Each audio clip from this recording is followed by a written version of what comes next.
I was lifeguarding that summer home from college, and Marcus kept interacting with my videos. I remember showing my coworkers and being like, this dude runs this brand, Minted New York. Like, it'd be cool if one day like we could work together, kind of just spitballing. A couple months later, I dropped a few videos relating to some of my schoolwork that semester, and he hit me up and was like, hey, like, you're in the city, right? And I was like, no, like, I'm a sophomore in college. About to meet my favorite celebrities. He said, let's still make something work out, and me, him, and Sean hopped on a call and figured things out. I did like a part-time internship that spring, and that's kind of where like the post bag, that's where that came from, and I've been working part-time ever since, and about 2.5 weeks ago I moved here full-time.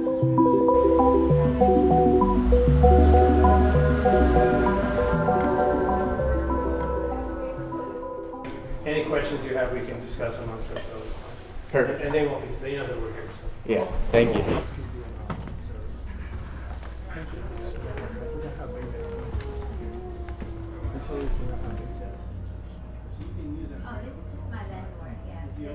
What's the goal?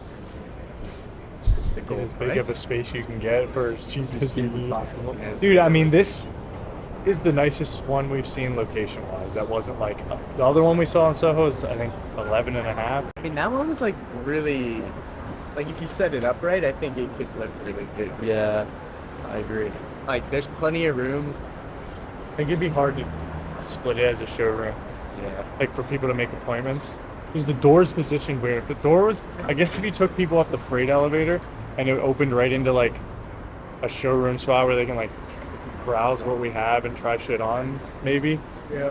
But entering from the back and then having to walk by all our desks and shit would be kind of weird. Is it like appointment only showroom, I think? Yeah, that's what I would want. Yeah. Honestly though, like even if it's appointment only, like it's more personal anyway. So like if you met them and then walked them upstairs and like they saw the office, I don't think it's Yeah.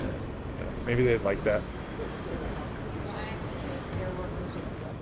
I think that's what we need to figure out today is like, we need to pick a date that's gonna launch for winter, Yeah. and then work backwards Okay. from that. So I guess like When I don't know when companies normally launch their winter shit. Probably what, like November? Early December? maybe I'm gonna look end of online. November.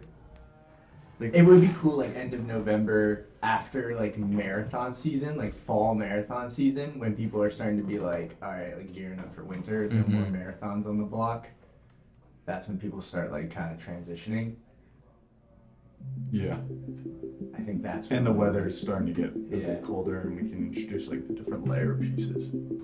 A majority of my junior year, that is when I was part-time. You know, Monday through Thursday was schoolwork, and then Friday, Saturday, Sunday would be Minted. There wasn't a whole lot of free time, but I'm glad that I did have that experience, because I do think that school and having a job, especially in fashion, is very different, because obviously fashion as a business is a lot more commercial, and you're designing for personas and demographics, whereas in school it's very much like high concept and more of an art form. So it was very interesting to kind of be able to find the middle ground of those, to still try to make consumable products, but also still have that kind of conceptual backing. Raised tank, t-shirt, long sleeve, Scully.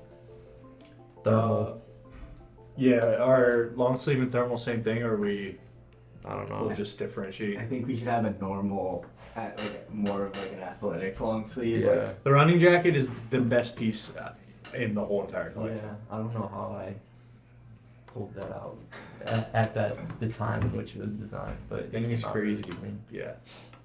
Finding the right fit is arguably more important than like talent level.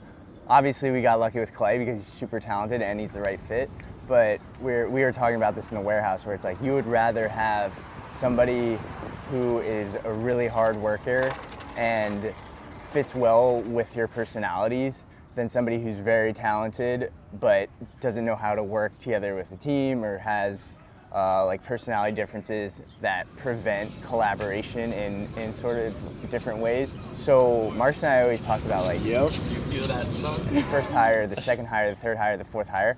Like it has to be this group of people who can work extremely well together, because like when you're that lean, everybody's got to do a lot of different things. Everybody's got to feel comfortable asking a lot of different questions. Everybody's got to feel comfortable like making mistakes. And if somebody's constantly afraid of getting criticized, or if there's not that relationship, that's where things get stunted. And so luckily we found Clay, and it was just like so seamless. 3 sets, 4x400. First 400s in a while. It's like a 5K workout, like a true 5K workout, I guess, which is in less than a month. So should be interesting. Pull up the time. It is 6:46. That's brutal.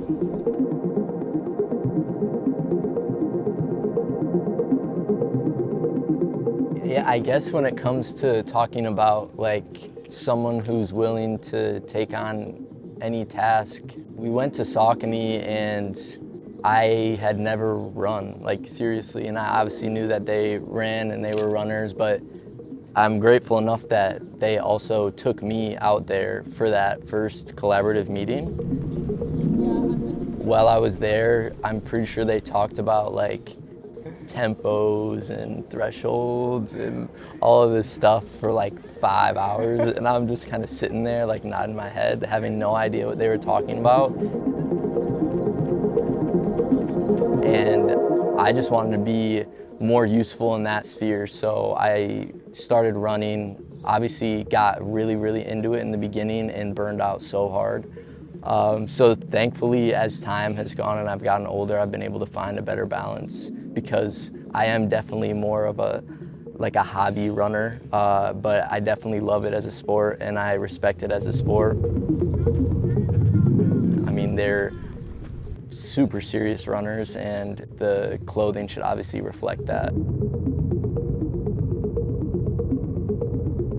Over the past 2 years, I've been doing it pretty consistently, and I've noticed a huge difference in just being able to kind of like talk that talk and figure out, you know, what seams you need or what sort of compression or what sort of material you need on these garments, and kind of be able to go from there.